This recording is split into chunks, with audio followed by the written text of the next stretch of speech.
कुछ सेकंड और उसके बाद टॉस के बाद यह तय होगा कि कौन टॉस को जीता है और टॉस जीतने के साथ कौन बैटिंग लेता है या बॉलिंग लेता है।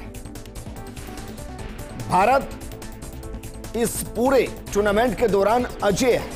पाकिस्तान के खिलाफ बीते 6 मैच भारत जीत चुका है और ये 7वां मैच जीतने की तैयारी। लेकिन इस वक्त की बड़ी खबर, भारत ने टॉस जीता है और टॉस जीतने के साथ क्या भारत पहले बैटिंग लेगा या पहले बॉलिंग। और इस वक्त की बड़ी खबर, भारत पहले बॉलिंग ले रहा है, यानी कि पहले पाकिस्तान की टीम खेलने के लिए आएगी। भारत कम से कम स्कोर पर उसे रोकने की कोशिश करेगा और उसके बाद आसानी से इस मैच को जीतने की तरफ भारत आगे बढ़ेगा। लेकिन इस पर बात करने के हमारे साथ मौजूद हैं प्रकाश भंडारी जी, वरिष्ठ पत्रकार हैं। प्रकाश भंडारी जी, क्या वाकई में आप इसको सही मानते हैं, क्योंकि भारत की एक बड़ी बैटिंग लाइनअप है और वो जानते हैं कि हमें किसी भी बड़े से बड़े स्कोर को कैसे आसानी से चेस करना है, तो क्या सूर्य कुमार यादव ने टॉस जीतकर पहले जो बॉलिंग ली है, आपको लगता है सही फैसला है? देखिए, आज के दिन विकेट किस तरह से विकेट का मिजाज कैसा होगा ये देखा जाता है। जिस दिन मैच होता है उस दिन क्रिकेट का जो विकेट होता है उसका मिजाज किस तरह है, कैसे गेंदबाजों को लाभ पहुंचाएगा या बल्लेबाजों को देगा, तो ये सब बातें देखी जाती है। उसके बाद ये निर्णय लिया जाता है कि हमें पहले फील्डिंग करनी है या पहले बैटिंग करनी है। और दूसरी बात एक ये है कि पाकिस्तान का जो सर एक अपडेट मैं दे रहा हूं, दरअसल बुमराह और वरुण वापस खेल रहे हैं, अर्शदीप और हर्षित को बेंच पर बैठाया गया है। इसको कैसे देखते हैं, क्योंकि पहले भारत बॉलिंग कर रहा है ये तो पिच पर निर्भर करता है। और जब टीम की 11 की जो टीम बनती है जी, उसकी घोषणा मैच के पहले होती है। और मैच के पहले जब पिच का मिजाज अच्छी तरह से कप्तान और टीम के जो सीनियर खिलाड़ी हैं, वरिष्ठ खिलाड़ी, वो जब देख लेते हैं कि साहब ये काम आने वाली है, इस पर स्पिन चलेगी या इस पर तेज़ गेंदें चलेगी, तो ये डिसाइड करने के बाद ये निर्णय जब हो जाता है, उसके बाद ये देखते हैं भाई हमारी 11 की टीम के अंदर कितने गेंदबाज होंगे, कितने बल्लेबाज होंगे, कितने ऑलराउंडर्स होंगे, और गेंदबाज भी होंगे तो उसमें जो है स्पिन गेंदबाजों की संख्या क्या होगी और तेज गेंदबाजों की संख्या। सर आज की वेदर रिपोर्ट वहां पर आई, 34 डिग्री के आसपास टेम्परेचर रहेगा, 60% के आसपास की ह्यूमिडिटी रहेगी और थोड़ी हल्की हवा चलेगी। और सूर्य कुमार यादव कह रहे हैं कि पिच सामान्य, बहुत ज्यादा समस्या नहीं है। अब जरा बताइए सर, क्या स्कोर हो सकता है? देखिए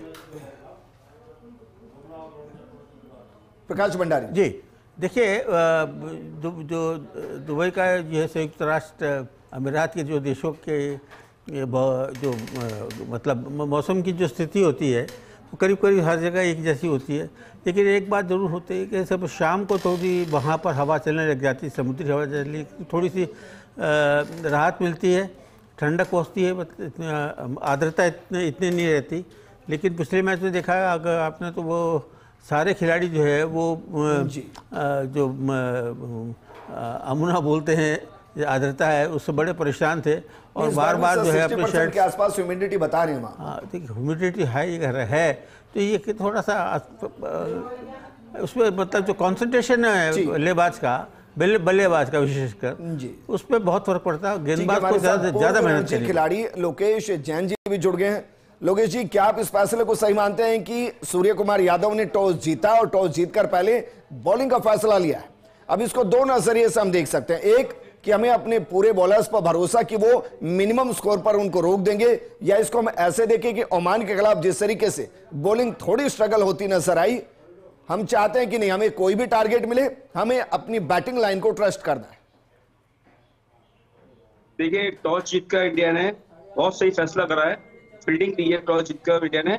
और देखिए ड्यू फैक्टर हमेशा रहता है, रात का मैच है और लास्ट टाइम जब पाकिस्तान ने फैसला गलत लिया था, टॉस जीतकर बैटिंग करी थी, तो आज हम लोगों ने बहुत अच्छा फैसला लिया है और हम लोग जल्दी जल्दी आउट करके अराउंड 120 के आसपास पाकिस्तान टीम को आउट करना चाहेंगे और जल्दी जल्दी मैच जीतना चाहेंगे। सर बुमराह वापस आए हैं और इसके अलावा वरुण को वापस लिया गया, अर्शदीप और हर्षित को वापस बैठा दिया गया बेंच पर। क्या इसके पीछे की वजह मैं ओमान के खिलाफ जो मैच था उसको मानूं? देखिए जो पहली टीम पाकिस्तान के संबंध खेले थे बुमराह और बुमराह बहुत अच्छी बॉलिंग, हार्दिक पांड्या बहुत अच्छे बॉलर है, बॉलिंग अच्छी करी, कुलदीप ने बहुत अच्छी बॉलिंग करी। जी। मुझे लगता है कि ये टीम बिल्कुल बेस्ट टीम है, टीम बहुत अच्छी खेल रही है अपनी ये। और जो पहले मैच में जो पाकिस्तान की टीम थी अपनी, वही टीम को इनको वापस रिपीट करा है। तो अच्छी टीम है अपनी, काफी ठीक है अच्छी सर, टीम, मैं प्लेइंग 11 संतुलित बता टीम। देता हूं अपने दर्शकों को। देखिए, अभिषेक शर्मा, शुभमन गिल, संजू सैमसन, सूर्य कुमार यादव, तिलक वर्मा, शिवम दुबे, हार्दिक पांड्या, अक्षर पटेल, जसप्रीत बुमराह, कुलदीप यादव और वरुण चक्रवर्ती। ये प्लेइंग 11 है भारत की तरफ से, जो इस महामुकाबले के अंदर मैदान में उतर रही है। प्रकाश भंडारी जी, क्योंकि पाकिस्तान पहले बैटिंग कर रहा है और पिछली बार हमने देखा कि पहले 2 ओवर के अंदर ही उनके 2 खिलाड़ी आउट हो गए थे। आपको लग रहा है कि इस बार उनका निशाना यह नहीं होगा कि हम बहुत तेजी से रन बनाएं? आपको लग रहा है कि वो थोड़ा स्लो खेल सकते हैं ताकि विकेट को हाथों में रखा जाए? देखिए, बुमराह की जहाँ तक वापसी का सवाल है तो वो तो होना ही था। पिछले 1-2 मैचों के अंदर उन्हें आराम दिया गया था। वो बुमराह की एक बड़ी समस्या है कि वो बहुत जल्दी जो है घायल हो जाते हैं। उनकी जो है जो फिटनेस का इशू है वो बड़ा अहम रहता है और वो बहुत समझ के खेलते हैं। और जो कमज़ोर टीम है उनके सामने उनको नहीं खिलाया गया था, मुझे आराम नहीं दिया गया था, क्योंकि उन्हें तैयार किया इस पाकिस्तान के खिलाफ जो दूसरा मैच है सेमीफाइनल जब जी, तो उसके लिए जो तैयारी की गई है।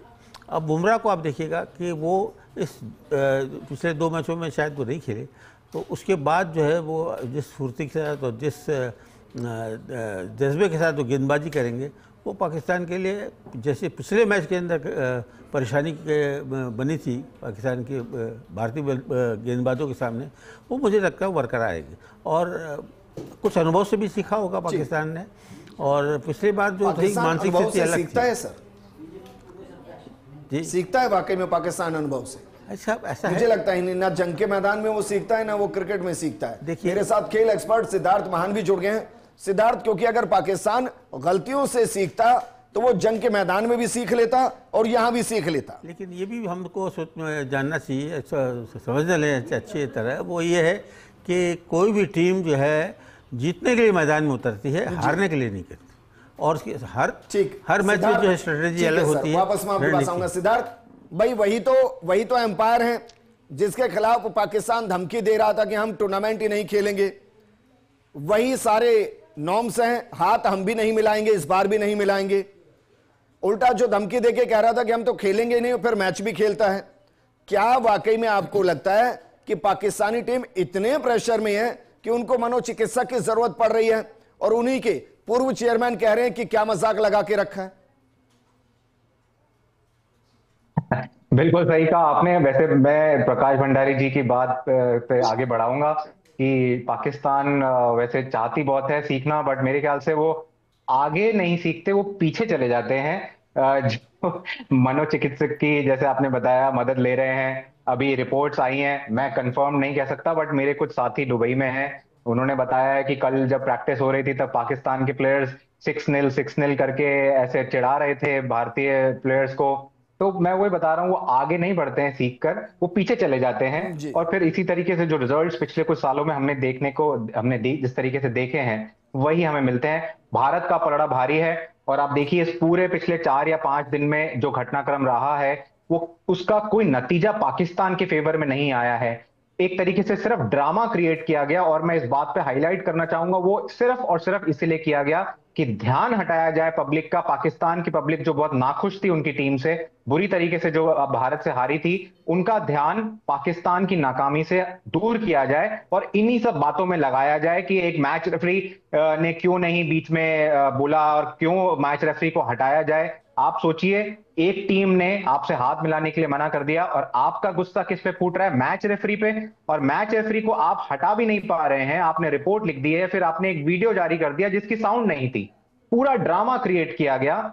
उसके बाद जाके फिर कल प्रैक्टिस सेशन में, जैसा मैं बता रहा हूं कि टॉन्ट्स हुए, असली में खेल सामने सिर्फ मैदान पे ही दिखाना होगा। वो पाकिस्तान को आज दिखाना होगा कि वो पिछले मैच से आगे बढ़े हैं या नहीं है। वो आज मैदान में 2 ऑप्शन है, या तो मुकाबले में रहे या मुकाबले में रहे। उन्होंने मुकाबले में रहना स्वीकार किया है, मुकाबले में नहीं है, लेकिन उन्होंने अपनी प्लेइंग 11 में भी बदलाव किया है।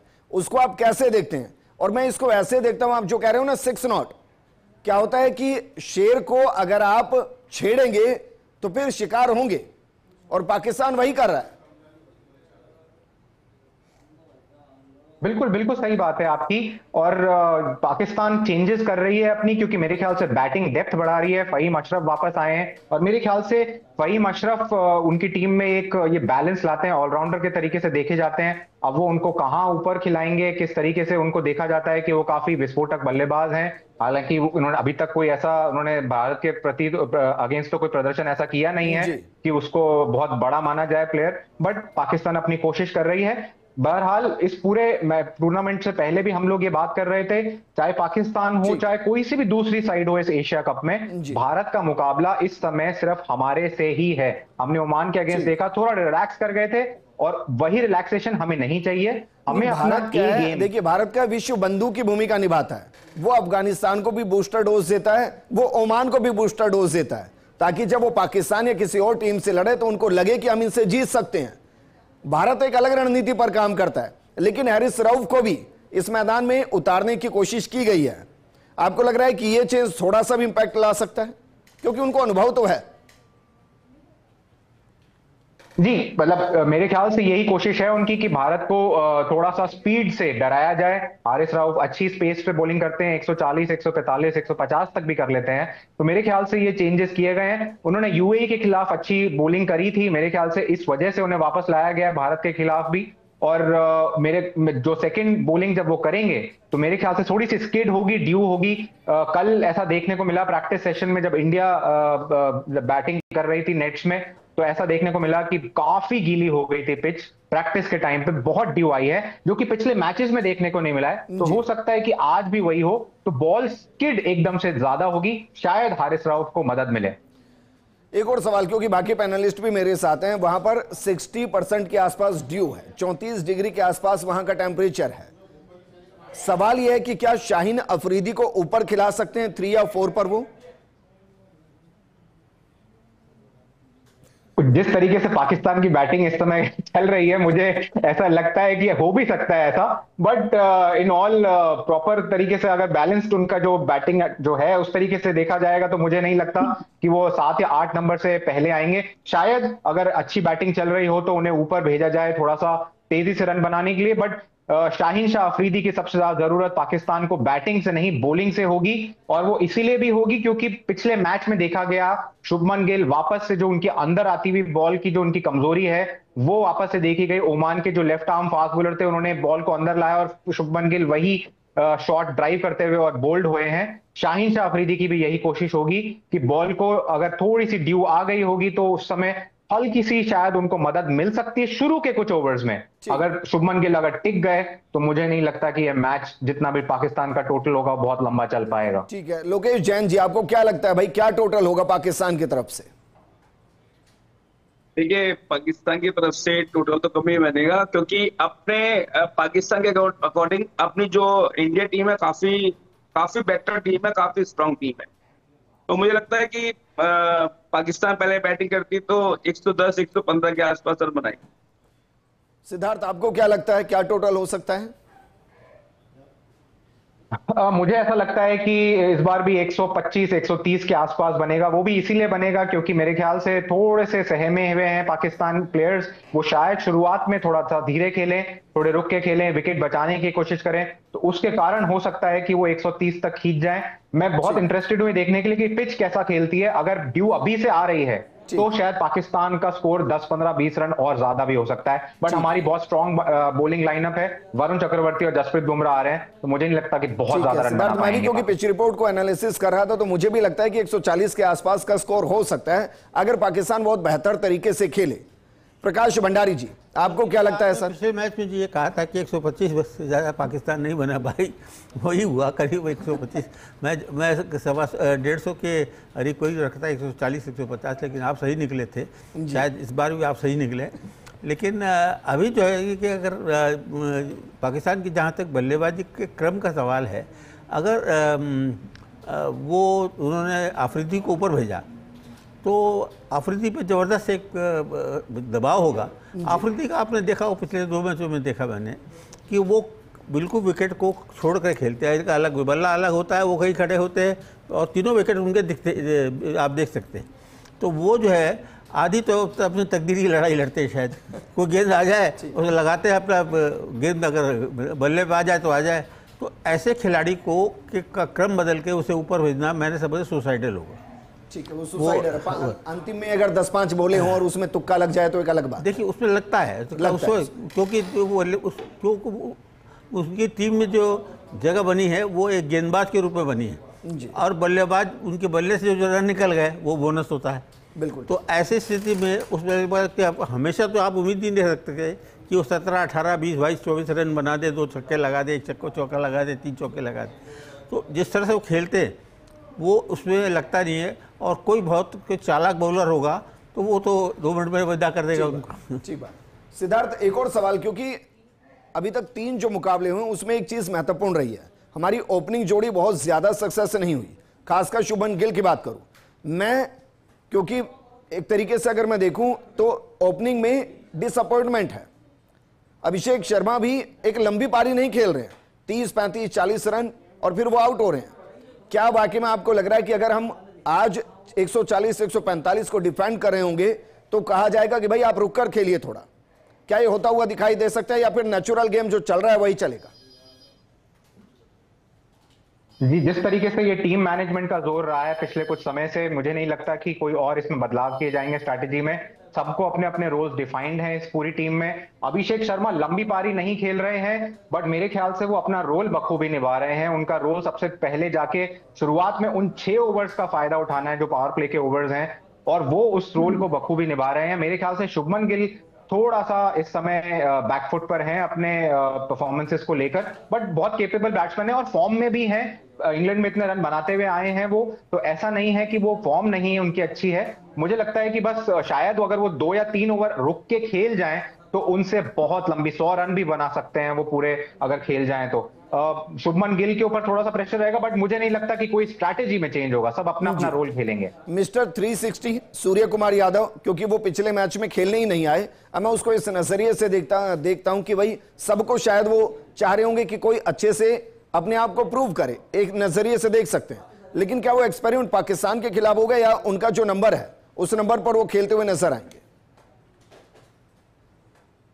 जी बिल्कुल, वो अपने नंबर पे ही खेलेंगे। मेरे ख्याल से 3 नंबर पे ही आएंगे वो, कोई एक्सपेरिमेंट नहीं होगा। आप देखिए टीम भी वही है जो हमने पाकिस्तान के अगेंस्ट खिलाई थी, कोई एक्सपेरिमेंट नहीं। कोई अगर अक्षर पटेल भी अगर नहीं खेल रहे होते तब जाके शायद अर्शदीप सिंह को खिलाया जाता, पर अब तो अक्षर पटेल फिट हैं। पिछले मैच में उनके जब चोट लग गई थी सर पे फील्डिंग करते हुए, बट अब वो फिट है। कोई एक्सपेरिमेंट नहीं किया गया है। मेरे ख्याल से बैटिंग पोजिशन में भी कोई एक्सपेरिमेंट नहीं होंगे, सेम पोजिशन रहेंगी और मेरे ख्याल से वही इंटेंसिटी के साथ भारत खेलेगी।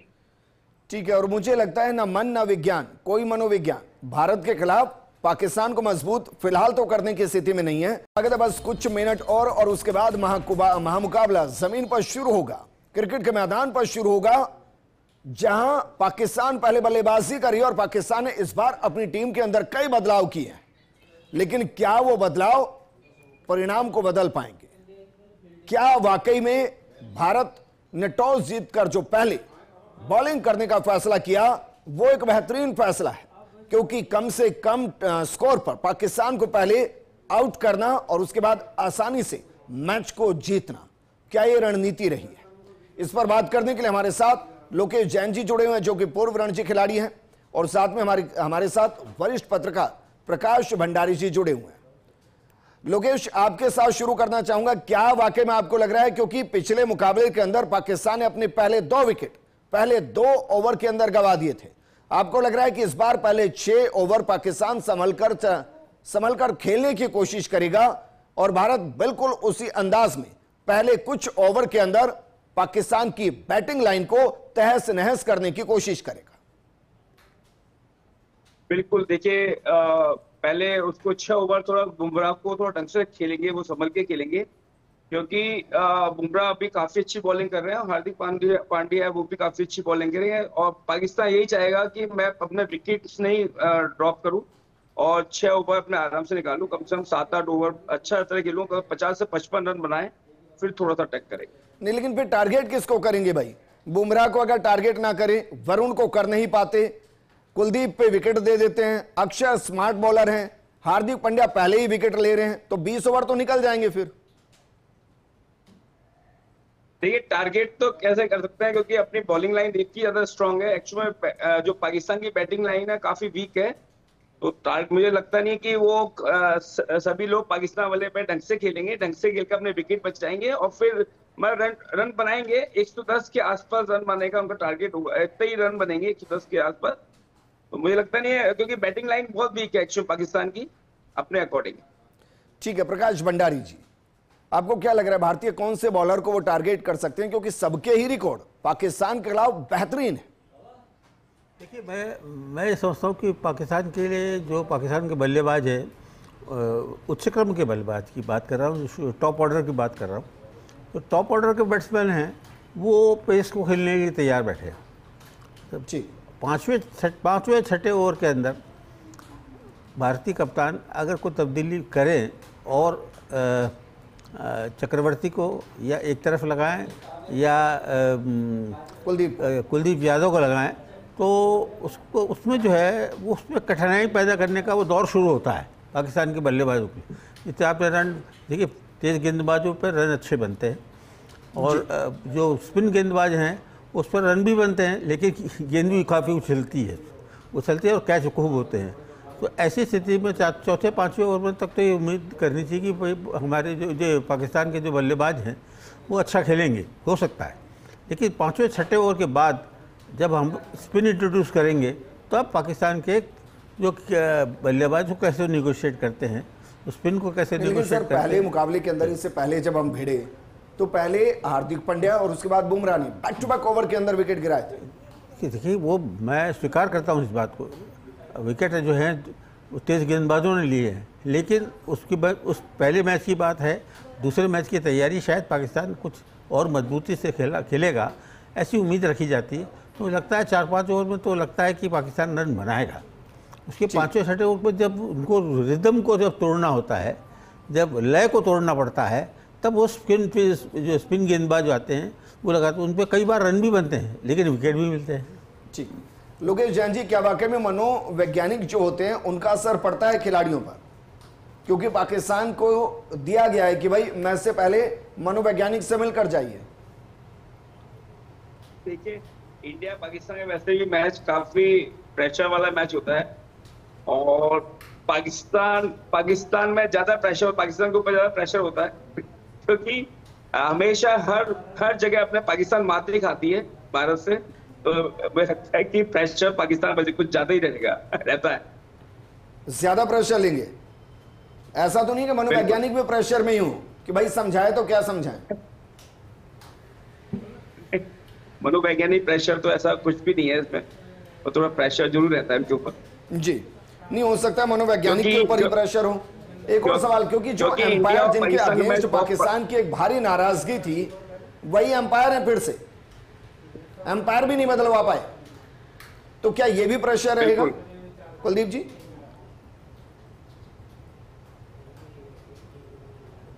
लोकेश जी, क्या वाकई में ये भी प्रेशर रहेगा कि भाई जिस एम्पायर के खिलाफ कंप्लेंट की वही एम्पायर फिर से उसी मैच में है, भारत के ही खिलाफ है?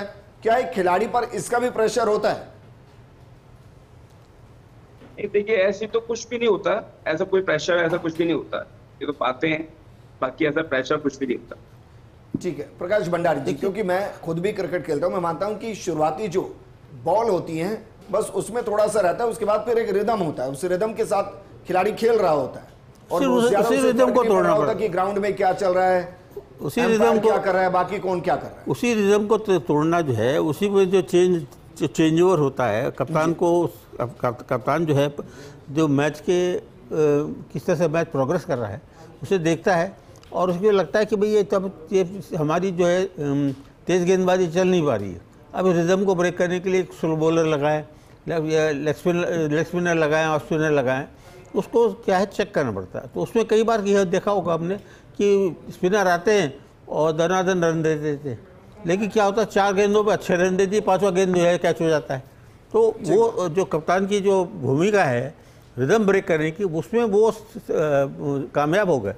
तो ये क्रिकेट के अंदर जो है वो जिस तरह से गेम लेकिन सबको सब जो कप्तान की नज़र होती है स्कोर बोर्ड पे कि सब विकेट भी मिल रहे हैं लेकिन रन भी धाड़ा धाड़ बढ़ रहे हैं, तो उस पर भी नज़र रखनी पड़ती है कप्तान को और कप्तान को सबसे बड़ी बात यह है कि उसको कप्तान की हैसियत से जो आदमी जो कप्तानी करता है उसे बल्लेबाज का विकेट लेना है।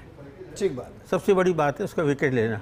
उसके लिए कैसे कैसे बदलाव किए जाएँ, किस गेंदबाज को लगाया जाए, किसे नहीं लगाया जाए, ये जैसी जैसी स्थितियाँ होती है उस पर ये डिपेंड करता है कि कौन बल्लेबाज आएगा। अब देखा होगा आपने स्पिनर नहीं चलते हैं, वापस 3 गेंदबाज को लेके आते हैं, 3 गेंदबाज जो है जो लगातार 2 विकेट ले जाता है, ये भी होता है। ये ग्लोरियस अनसर्टेनिटी ऑफ क्रिकेट की है, ये ही एक रोमांच है जिसके कारण हम और आप टेलीविज़न के सामने और दर्शक मैदान में होते हैं। बिल्कुल। लोकेश जी, एक और सवाल भाई, चलिए आपसे ही है। प्रकाश भंडारी जी, पाकिस्तान ने अपने बैटिंग ऑर्डर में भी चेंज किया। अयूब ओपन नहीं कर रहे हैं, फरहान को ओपनिंग के लिए उतारा फखर जमान के साथ, दोनों ही अनुभवी। देखिए पिछले मैच में तो कोई भी बल्लेबाज नहीं चला था। अब उसमें सवाल ये है कि उनके पास जो 15-16 खिलाड़ी हैं उनमें से ऊपर नीचे आप कर लीजिए। अब सवाल ये है कि पाकिस्तान की बल्लेबाजी कमज़ोर है, ये मानना पड़ेगा, लेकिन अब उस कमज़ोर वाली जो समझाया गया कप्तान को, तो उस कप्तान को तो उसी से काम लेना है, किसी को ऊपर कर। अभी अब थोड़ी देर पहले हम बात कर रहे थे कि आफरीदी को ऊपर क्यों नहीं भेज दिया जाए, उसने 17-18 रन बनाया पिछले खूब अच्छी तरह से, 30 से ऊपर रन लगाए। हाँ 30 से, अदरवाइज तो पाकिस्तान की टीम अंडर 100 होती। हाँ तो अगर शाहीन अफरीदी नहीं होते। वो सवाल ये है कि जिस तरह खेल रहे हैं तो बात हो कि वो ये है कि सब वो पिछले मैच के अंदर 25-30, 17-18-20 रन बना दिए उन्होंने, तो उस पर जो है कितना भरोसा किया जाए। वो जानते होते कि तीनों विकेट वो खाली छोड़ करके खेलते। सवाल ये वो ऐसी गेंद की तलाश में रहते हैं जो उनके बल्ले से टकरा जाए, वो कोई बल्लेबाज नहीं है। ठीक है, भारत के अंदर जिस तरीके से आईपीएल होते हैं और उसके बाद सबके plan B C D E F सब है, हर खिलाड़ी को आप रिप्लेस करेंगे तो उसके 10 ऑप्शन है। पाकिस्तान के साथ क्या वाकई में आप ये महसूस करें कि ये प्रॉब्लम है? क्योंकि जिस तरीके से रिजवान, बाबर आजम, शोएब मलिक और भी बहुत से ऐसे खिलाड़ी जो लगातार खेलते हैं, उनको अचानक से रिप्लेस किया गया और एक नई टीम है, नई टीम भारत की भी है, लेकिन भारत में जितने भी खिलाड़ी हैं वो अपने अपने स्पेस के अंदर अच्छे से काम करें। ये रिजवान, बाबर आजम, शोएब मलिक, इनको रिप्लेस क्यों नहीं कर पा रहे? देखिए मेरे समझ में तो पाकिस्तान के चयनकर्ता हैं वो उन्होंने थोड़ी बहुत भारत से सीख ली। वो ये थी कि हमें रोहित को और हमें विराट को विदा करना है। ठीक, ओके, ये लंबे समय तक खेलने वाले नहीं है, इनकी उम्र भी बढ़ रही है, इनके प्रदर्शन में भी गिरावट आई है। अब हमें एक नई टीम बनानी है, नई टीम गठित करनी है 25, 16, 25, 26, 27, 28 साल के खिलाड़ी को लेकर के, जो हमारे लिए जो डिफरेंट फॉर्मेट ऑफ क्रिकेट है वो सब में चल जाए और 5-7 साल वो भारत के लिए खेल ले। इससे ज़्यादा आजकल 7-8 साल से ज़्यादा क्रिकेट की लाइफ नहीं होती। क्रिकेट बहुत मुश्किल हो, क्योंकि एक ओवर खत्म हो गया है, हार्दिक पांड्या का 1 ओवर हो गया और उसमें 6 रन गए। बुमराह बॉलिंग कर रहे हैं। जो मैं कह रहा था कि भाई शुरुआत में थोड़ा हो सकता है पाकिस्तान संभल कर खेले, क्योंकि पिछली बार विकेट जल्दी गए, जल्दी वो शिकार हुए और उससे प्रेशर आया।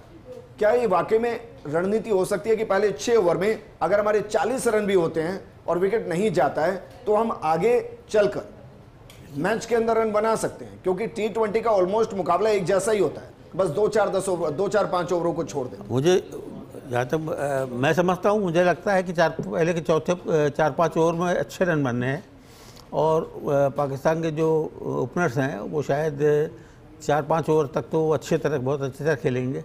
5वें-6ठे ओवर के बाद में अगर कप्तान कुछ तब्दीली करते हैं आक्रमण में, अटैक में, स्पिनर्स को लेके आते हैं, लेग स्पिनर को लेके आते हैं या स्पिनर को लेके आते हैं, तो हो सकता है वो जो गति है उसमें थोड़ा सी कहीं ना कहीं एक मतलब एक अंकुश लगने वाला है उस पर, और उसका रिदम भी। जब तक आप रिदम नहीं बिगड़े, जब तक बल्लेबाज को आप डिस्टर्ब नहीं करें, उसके लय को नहीं तोड़ेंगे तो उसको आउट करना बड़ा मुश्किल होता है। तो कोशिश ये रहेगी 5वें ओवर के बाद देखिए क्या होता है। शुक्रिया प्रकाश भंडारी जी हमारे साथ जुड़ने के लिए, विश्लेषण के लिए। लगातार हम इस पर बने रहेंगे क्योंकि पारी खत्म होनी है, भारत को चेस करना है और उसके बाद विक्ट्री साइन के साथ जश्न होना है। हम लगातार आपके साथ बने रहेंगे। बस एक छोटे से ब्रेक के लिए रुक रहे हैं, जल्द हाजिर होंगे।